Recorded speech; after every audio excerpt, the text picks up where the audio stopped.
बनाएंगे, वो भी बिना मैदा और बिना अवन के। और आज तो हम ये ब्लैक फॉरेस्ट केक की रेसिपी बना रहे हैं, लेकिन आपको और कौन सी केक की रेसिपीज देखनी है ये आप मुझे कमेंट्स में जरूर लिखकर बताइएगा, ताकि मैं आपके साथ वो सारी रेसिपीज जल्द से जल्द शेयर कर सकूं। तो शुरू करते हैं इस ब्लैक फॉरेस्ट केक की रेसिपी को। सबसे पहले यहाँ पर इम्पोर्टेंट चीज ये है कि आपके पास एक बड़ी सी कढ़ाई होनी चाहिए। कढ़ाई की जो साइज है ना वो उतनी होनी चाहिए कि आपका जो केक का डिब्बा है वो इस कढ़ाई के अंदर आसानी से फिट हो जाए। तो जैसे हम ओवन को प्रीहीट करते हैं वैसे ही हमें यहाँ पर इस कढ़ाई को भी प्रीहीट करना है। तो उसके लिए हमें इस कढ़ाई में डालना है 1 कप नमक। इस नमक को हम हर जगह पर अच्छे से स्प्रेड कर लेते हैं। और ऐसा नहीं है कि आपने एक बार इस नमक को इस्तेमाल कर लिया तो आप इसको वापस इस्तेमाल नहीं कर पाओगे। आप जितनी भी बार बेकिंग करोगे तो आप इसी नमक को बार बार यूज कर सकते हो। अब हमें यहाँ पर इस कढ़ाई को ढक कर इसे हाई फ्लेम पर 10 मिनट के लिए गर्म होने देना है। और जब तक ये जो कढ़ाई है ये गर्म होती है तब तक हम केक का बैटर बनाएंगे। तो इस बैटर को बनाने के लिए सबसे पहले हमें यहाँ पर लेना है 1 कप मिल्क। और ये जो मिल्क है ये रूम टेम्परेचर पर होना चाहिए। अब हम इस मिल्क में ऐड करेंगे 2 टीस्पून विनेगर। अगर आपके पास विनेगर नहीं है तो आप लेमन जूस यानी कि नींबू का रस का भी इस्तेमाल कर सकते हो। तो हम यहाँ पर दूध में विनेगर या नींबू का रस इसलिए डालते हैं ताकि जो दूध है ना ये फट जाए। अब हम इसको 10 मिनट के लिए साइड पर रखेंगे ताकि जो दूध है ये अच्छे से फट जाए। अब यहाँ पर मैंने एक बाउल के ऊपर एक छन्नी रखी हुई है और फिर मैं इसमें ऐड कर रहा हूँ 1.5 कप व्हीट फ्लावर यानी कि गेहूं का आटा। फिर हम इसमें ऐड करेंगे आधा कप कोको पाउडर। यहाँ पर आधा कप से ज्यादा कोको पाउडर का इस्तेमाल मत कीजिएगा वरना आपकी जो केक है ना वो बहुत ही कड़वी बनेगी। फिर हमें यहाँ पर ऐड करनी है 1 कप कैस्टर शुगर या आप चाहो तो पीसी हुई चीनी यानी कि पाउडर्ड शुगर का भी इस्तेमाल कर सकते हो। अगर आपके पास पाउडर्ड शुगर भी नहीं है तो आप नॉर्मल वाली चीनी को मिक्सी में डालकर उसको अच्छे से पीस लीजिए। अब हमें यहाँ पर इसमें ऐड करना है 1 टीस्पून बेकिंग सोडा। आप चाहो तो यहाँ पर बेकिंग सोडा और बेकिंग पाउडर दोनों मिला सकते हो। फिर हम इसमें ऐड करेंगे आधा टीस्पून कॉफी पाउडर। यहाँ पर कॉफी पाउडर डालने से जो केक का कलर है ना वो काफी अच्छा आता है, इसलिए यहाँ पर मैं थोड़ा सा कॉफी पाउडर ऐड कर रहा हूँ इसमें। अब हमें इन सारी चीजों को एक बार अच्छे से छान लेना है और अगर इसमें कोई भी लम्स हो ना तो उसको भी आप निकाल लीजिए। ठीक है, यहाँ पर मैंने इसको अच्छे से छान लिया है। तो अब हम इन सारी चीजों को एक बार मिला लेते हैं। अब हमें यहाँ पर सारे वेट इंग्रेडिएंट्स इसमें डालने हैं। तो पहले मैं यहाँ पर इसमें ऐड कर रहा हूँ आधा कप ऑयल और मैं यहाँ पर रिफाइंड ऑयल का इस्तेमाल कर रहा हूँ। फिर हमें यहाँ पर इसमें ऐड करना है 1 टीस्पून वेनिला एसेंस या आप वेनिला एसेंस के बदले यहाँ पर चॉकलेट एसेंस का भी इस्तेमाल कर सकते हो। अब जिस दूध को हमने साइड पर 10 मिनट के लिए रेस्ट करने के लिए रखा था वो अच्छे से फट चुका है। तो अब हमें इस दूध को इस बैटर में मिलाना है। तो इस दूध को हम इस बैटर में थोड़ा थोड़ा करके ही ऐड करेंगे। अब यहाँ पर एक इलेक्ट्रिक बीटर की सहायता से हमें इन सारी चीजों को अच्छे से मिला लेना है। तो पहले आप इसको ऐसे मैन्युअली ही मिलाइए, क्योंकि अगर आप यहाँ पर बीटर को ऑन करोगे तो जो कोको पाउडर का जो मिक्सचर है ना पूरा वो सारा का सारा आपके मुंह पर आ जाएगा। तो पहले इसको ऐसे मिक्स कीजिए और उसके बाद ही बीटर को ऑन कीजिएगा। देखिए यहाँ पर मैंने इस बैटर को थोड़ा सा बीट कर लिया है। तो जो बाकी का बचा हुआ दूध था ना वो भी हम इसमें ऐड कर लेते हैं। अब हम इन सारी चीजों को एक बार वापस बीट करेंगे। देखिए यहाँ पर जो बैटर है ये ऑलमोस्ट बनके रेडी हो चुका है। ये जो बर्तन की साइड पर जो भी बैटर लगा हुआ है ना उसको भी आपको इसमें अच्छे से मिला लेना है। देखिए यहाँ पर हमारा जो केक बैटर है ये बनके रेडी हो चुका है और इसकी जो कंसिस्टेंसी है यानी कि इसका जो गाढ़ापन है ना ये बिल्कुल ऐसा होना चाहिए। तो अब हमें इस बैटर को तुरंत एक केक टिन में ट्रांसफर करना है।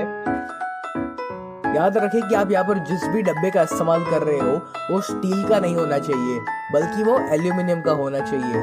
क्योंकि अगर आपने यहाँ पर स्टील का डिब्बा लिया और फिर हम उसको कढ़ाई में रखकर गर्म करेंगे तो जो स्टील का डिब्बा है वो काला पड़ जाता है। तो इसीलिए यहाँ पर आपको एल्यूमिनियम का डिब्बा इस्तेमाल करना है। तो पहले तो हम इस केक टिन को तेल से अच्छे से ग्रीस कर लेते हैं ताकि जब हमारी केक बनकर आए तो वो इसमें से आसानी से बाहर निकल पाए। साथ ही साथ हम इसमें छिड़केंगे थोड़ा सा कोको पाउडर। इस डिब्बे को आप ऐसे टैप करते जाइए और इस कोको पाउडर को आपको हर जगह पर अच्छे से स्प्रेड करना है। अब जो केक का बैटर हमने बनाकर रेडी किया हुआ है वो बैटर हम इस डिब्बे में ट्रांसफर करेंगे।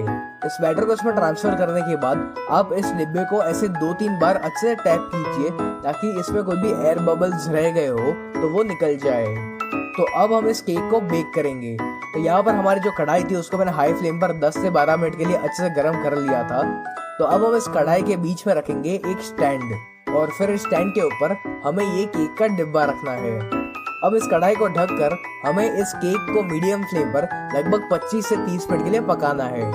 याद रखें कि जो गैस की फ्लेम है वो ना ही स्लो पर होनी चाहिए और ना ही हाई होनी चाहिए। गैस को आपको मीडियम फ्लेम पर ही रखना है।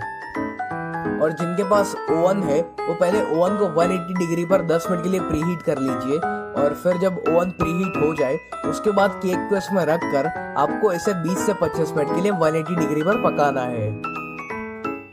चलिए यहाँ पर लगभग 25 मिनट हो चुकी है, तो हम एक बार चेक कर लेते हैं कि हमारी केक बेक हो चुकी है या नहीं।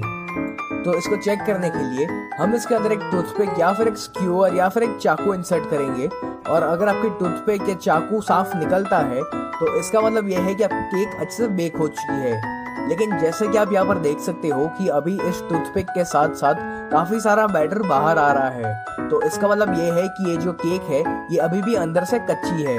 तो इसीलिए हम इसको वापस ढककर और 5 मिनट के लिए पकाएंगे। मेरी केक को यहाँ पर अच्छी तरीके से बेक होने में लगभग 30 मिनट लगी थी। तो अब जैसे कि आप यहाँ पर देख सकते हो कि जब मैं इसमें टूथपिक इंसर्ट कर रहा हूँ तो ये एकदम ही साफ बाहर आ रही है। तो इससे हमें ये पता चलता है कि ये जो केक है ये अंदर से भी अच्छी तरीके से बेक हो चुकी है। आप चाहो तो केक की जो साइड होती है ना उसको भी एक बार चेक कर लीजिए। चलिए अब हम इस केक को बाहर निकाल लेते हैं, और साथ ही साथ ये जो स्टैंड है इसको भी हम बाहर निकाल लेंगे। अब ये जो नमक है इसको आप फेंक मत देना, इसको आप एक डिब्बे में भर कर रखिए, और जब भी नेक्स्ट टाइम आप केक वगैरह बनाओगे तो आप इसको वापस इस्तेमाल कर सकते हो। अब हमें यहाँ पर इस केक को पूरी तरीके से ठंडा होने देना है। यहाँ पर जल्दबाजी मत करिएगा, क्योंकि अगर केक गरम गरम होगी और आप इसको निकालने जाओगे तो आपकी केक ठीक से निकलेगी नहीं और वो बिखर सकती है। तो इसीलिए इसको पूरी तरीके से ठंडा होने दें, और जब तक ये केक ठंडी होती है तब तक हमें यहाँ पर चेरी का सिरप रेडी करना है। तो इस चेरी के सिरप को बनाने के लिए हमें यहाँ पर लेना है 3/4 कप पानी, और फिर हम इसमें ऐड करेंगे 1/4 कप शुगर यानी कि चीनी। अब हमें यहाँ पर इस चीनी को पूरी तरीके से पिघलने देना है, और जब चीनी एक बार पिघल जाए उसके बाद आपको यहाँ पर इसमें डालना है चॉप की हुई चेरीज। अब हमें यहाँ पर इन चेरीज को तब तक पकाना है जब तक ये जो चाशनी है इसमें एक उबाल नहीं आ जाता। जैसे कि आप यहाँ पर देख सकते हो कि इसमें एक उबाल आ चुका है, यानी कि हमारा जो चेरी का शुगर सिरप है वो रेडी है। तो इसको हम बाहर निकाल लेंगे और इसको हमें पूरी तरीके से ठंडा होने देना है। फिर मैंने यहाँ पर चेरीज को और जो शुगर सिरप है उन दोनों को अलग अलग सेपरेट कर लिया। अब हमें यहाँ पर थोड़ी सी चॉकलेट शेविंग्स चाहिए, यानी कि ग्रेट की हुई चॉकलेट चाहिए। तो इसके लिए हमें यहाँ पर चाहिए 100 ग्राम डार्क चॉकलेट, और इस डार्क चॉकलेट को हम एक पीलर की सहायता से या फिर एक चाकू की सहायता से या फिर एक ग्रेटर से हम इसको अच्छे से पील करेंगे, ताकि इसमें से हमें छोटी छोटी चॉकलेट शेविंग्स मिल जाए। और जो चॉकलेट की शेविंग्स है ये हमको काम आएगी हमारी ब्लैक फॉरेस्ट केक को डेकोरेट करने में। चलिए ये चॉकलेट शेविंग्स रेडी है, तो इनको हम फिलहाल साइड पर रखेंगे।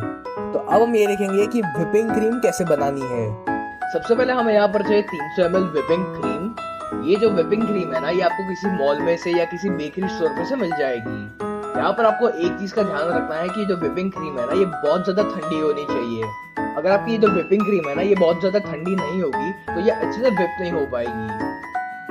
अब हमें यहाँ पर एक इलेक्ट्रिक बीटर की सहायता से इस क्रीम को अच्छे से बीट करना है जब तक ये थिक और स्टिफ नहीं हो जाती, और साथ ही साथ इसकी जो क्वांटिटी है ना ये भी 2-3 गुना ज्यादा बढ़ जाएगी। इसको आप लगातार बीट करते रहिएगा। पहले आपकी जो बीटर की स्पीड है वो स्लो पर होनी चाहिए और धीरे धीरे उसकी स्पीड को इंक्रीज करते जाइएगा। यहाँ पर हमारी जो क्रीम है ये अच्छे से व्हिप हो चुकी है। ये देखिए इसमें से स्टिफ पीक्स फॉर्म होने चाहिए। आपकी क्रीम अच्छे से व्हिप हुई है या नहीं ये चेक करने का एक और तरीका है। आप यहाँ पर एक पैलेट नाइफ या एक स्पैचुला लीजिए और फिर उसके ऊपर थोड़ी सी क्रीम लगाइए और उसको ऐसा पलट लीजिए। और इसको पलटने के बाद भी अगर आपकी क्रीम नीचे नहीं गिरती है तो इसका मतलब ये है कि जो व्हिपिंग क्रीम है ये रेडी है। अब यहाँ पर हमारी जो केक है वो पूरी तरीके से ठंडी हो चुकी है। तो अब हम इसके किनारों पर एक चाकू घुमाएंगे ताकि हमारी जो केक है वो डिब्बे में से आसानी से निकल पाए। वैसे तो हमने यहाँ पर इस डिब्बे को तेल से अच्छे से ग्रीस कर लिया था, इस वजह से जो केक है ये बहुत ही आसानी से निकल जाएगी। तो अब हम इसके ऊपर एक केक बोर्ड रखेंगे और इसको हमें पलट लेना है। फिर इस डिब्बे को आपस में 2-3 बार मारिए ताकि ये जो केक है ये इसमें से निकल जाए।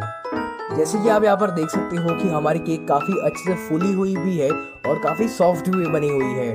काफ़ी बार जब हम इस केक को ओवन में बनाते हैं तो जो केक के किनारे होते हैं वो काफ़ी हार्ड हो जाते हैं, लेकिन कढ़ाई में बनाने से हमारी जो केक के किनारे हैं ये काफ़ी सॉफ्ट बने हुए हैं। तो अब हमें यहाँ पर एक चाकू की सहायता से इस केक को बीच में से कट करना है। तो आप इस केक को या तो 2 हिस्सों में डिवाइड कर सकते हो या फिर 3 हिस्सों में भी डिवाइड कर सकते हो। अब जो चेरी का सिरप हमने बनाया हुआ था वो सिरप हमें इस केक के बेस के ऊपर हर जगह पर अच्छे से स्प्रेड करना है।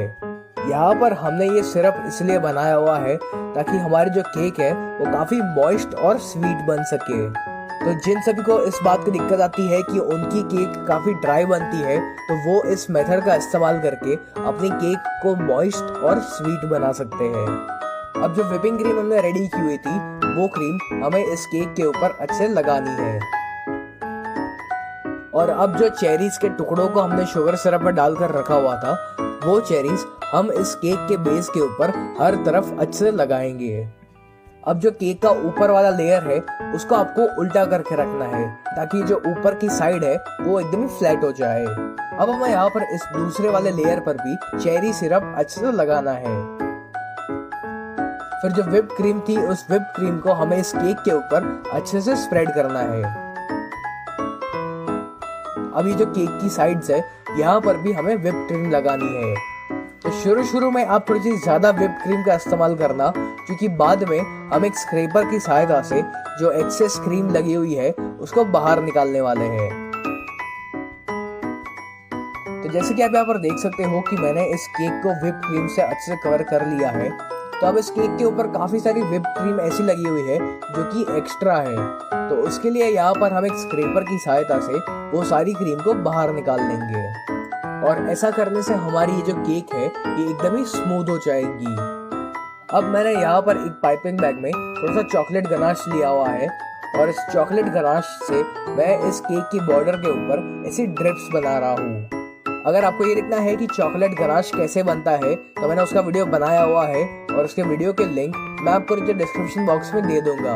और अगर आपको यहाँ पर चॉकलेट गनाश का इस्तेमाल नहीं करना है तो फिर जो हर्शीज का चॉकलेट सिरप आता है आप उसका भी यहाँ पर इस्तेमाल कर सकते हो।